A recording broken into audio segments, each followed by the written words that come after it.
name's Leo and I'm a boat builder and a sailor, and I'm on a mission to rebuild and restore the 108-year-old classic sailing yacht Tally-Ho. Now, I've recently returned from a short time back in the UK and I'm looking forward to getting a lot more frames in the boat over the next few weeks.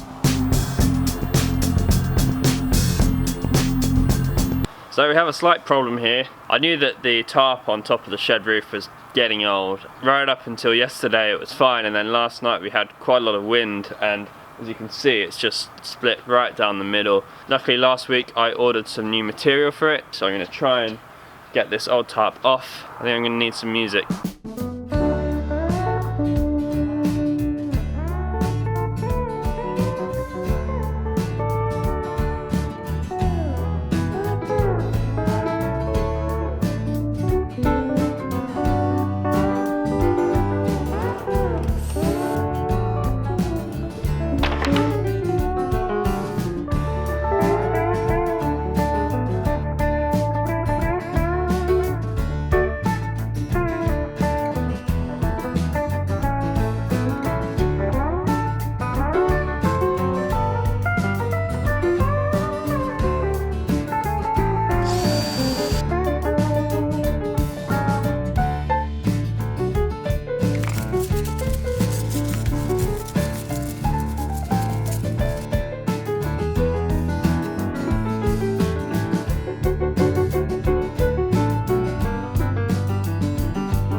When I put this new plastic roof covering on yesterday, it was a sunnier day than I'd expected. Got quite a strong sea breeze, which happens when the sun heats up the air over the land and that rises, and then air from the sea comes in to replace it, resulting in a breeze from the direction of where the sea is. So actually got quite a lot of wind here just after lunch, which made getting these sides tight really difficult. The idea is with this material that it should last a lot longer.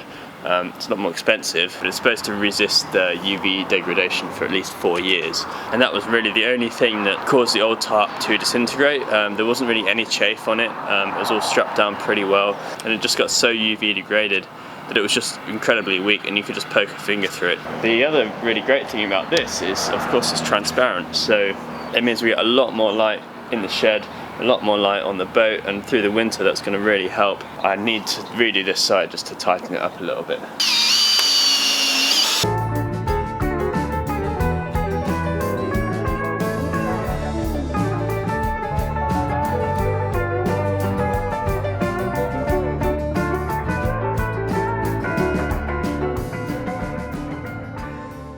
So guess who's back?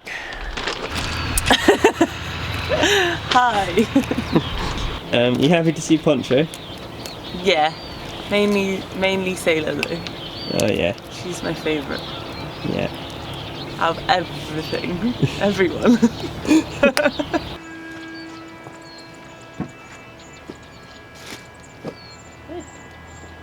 So one of the first things I did when I moved into the workshop was put a little kitchen in. I just plumbed a sink in and a few shelves and things, but so because we're having a few more people here, and Checker I think is going to be cooking for larger groups probably, or at least, you know, more regularly. I'm going to make some better shelves here, some better storage. Anyway, I know it's not boat building, but it's only a quick little job, and I want to get it out of the way before people get here, so that once they do, we can actually get on with the boat building. So hopefully I'll just get this done this afternoon.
What do you think of your new shelf? Yeah, I love them. They're cool. Is the kitchen here up to your standards? Yeah. I don't have high standards. What are you talking about? Clearly not.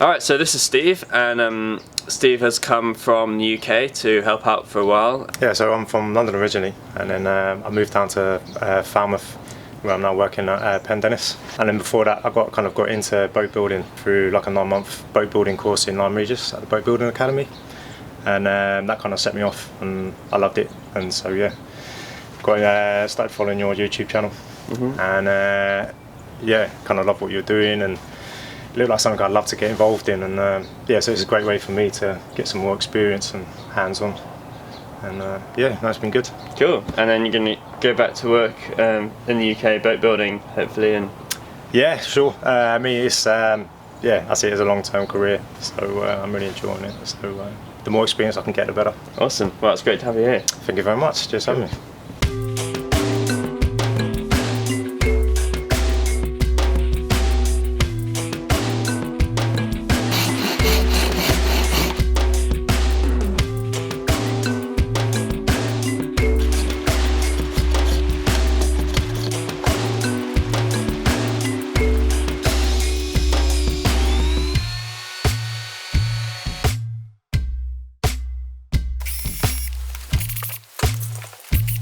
The next step will be then to chisel this into the right angle to take the heel of that. So in theory, from that line up to that, corner, yeah, should be the right angle.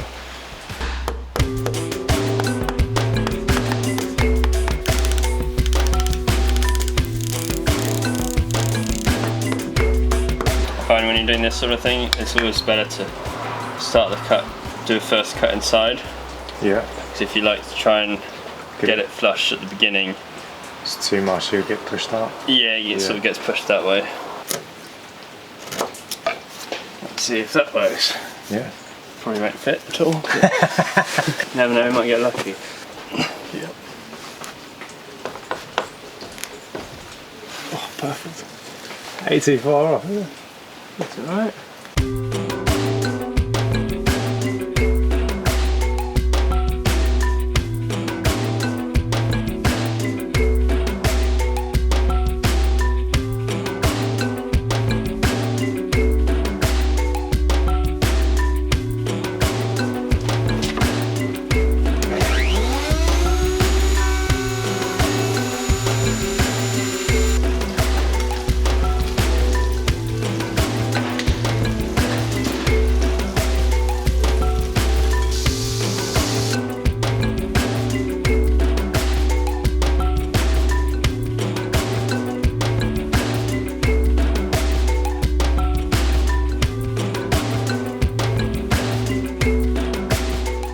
So we've had a lot of different jobs coming up, but we finally got the new frame fitted in the right position, and Steve's already painted it with the rust inhibiting primer, and now we're just going to goop it up with a bit of pine tar mixed with dolphinite and fit these, clamp them all up in position, and then get on with making the next one.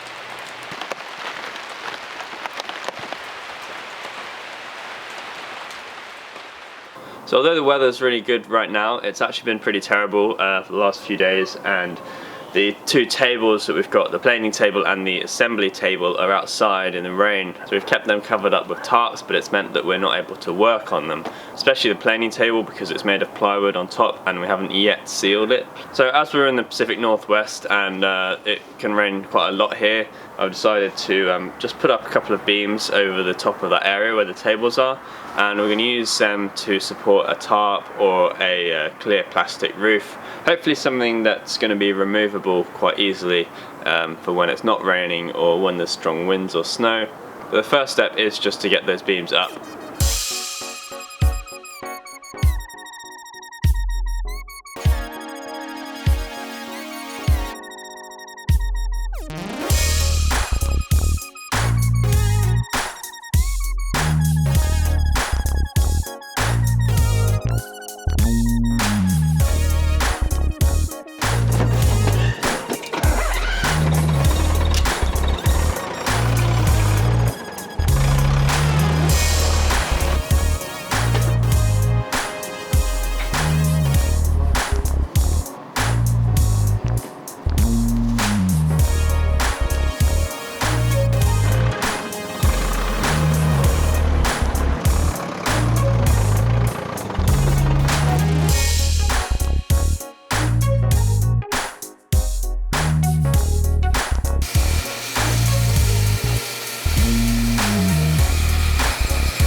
The purpose of this table is to help get a flat surface on one side of these pieces.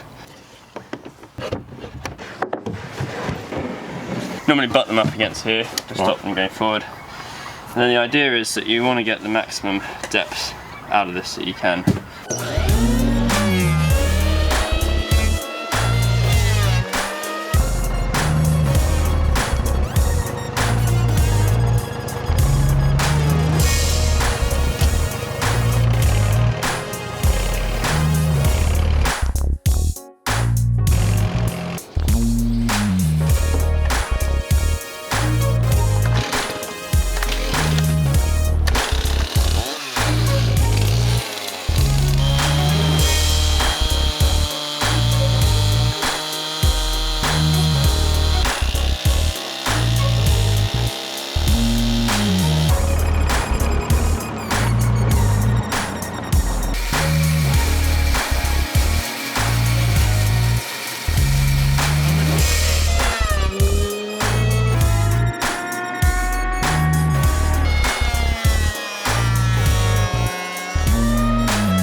So we're just changing the planer blades right now, the thickness of blades, and this is a jig that Kurt made when he was here, and it just allows us to actually sharpen the blades rather than replace them every time, because they get used up pretty quickly on the live oak, they get blunt pretty quickly, and these blades cost I think around 150 bucks for a set of 4, which is how many goes in the planer. So the blades fit into this slot, and that's on the right angle to the top of the wood that you can just use this diamond stone, and it puts a slight bevel on the forward edge of the blade, which works quicker than sharpening the entire cutting face. Then we take it out, smooth it off the back a little bit. That way we can probably do that a few times with each set of blades before having to actually replace them. I'm actually also looking into getting a helix head for the planer thicknesser.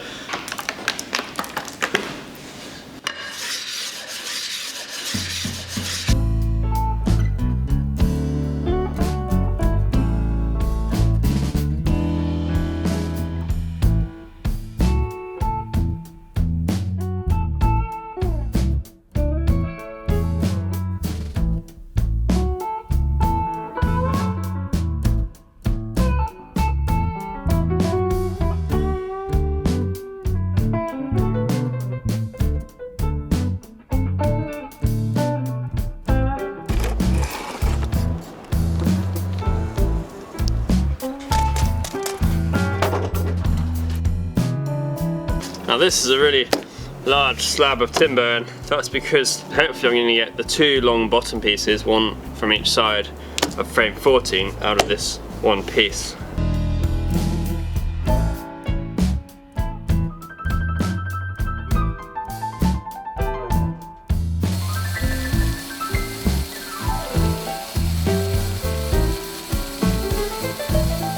So I've actually got another volunteer turning up here any minute.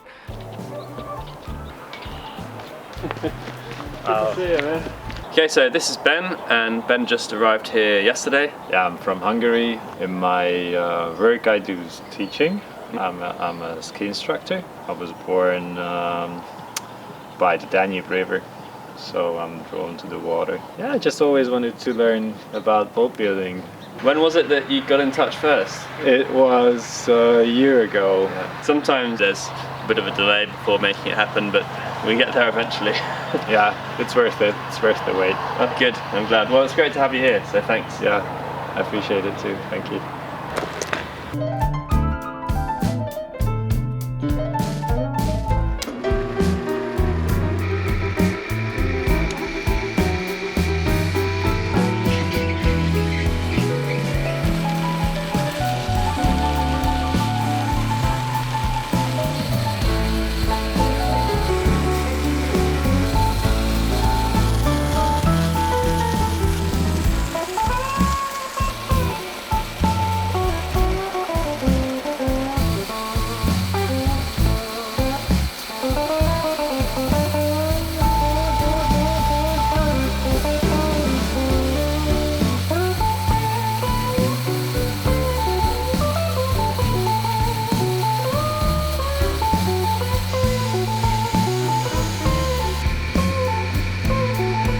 Alright, well, it's been a good week. Things are starting to line up pretty well. We haven't reached full frame production mode yet, but we're getting there.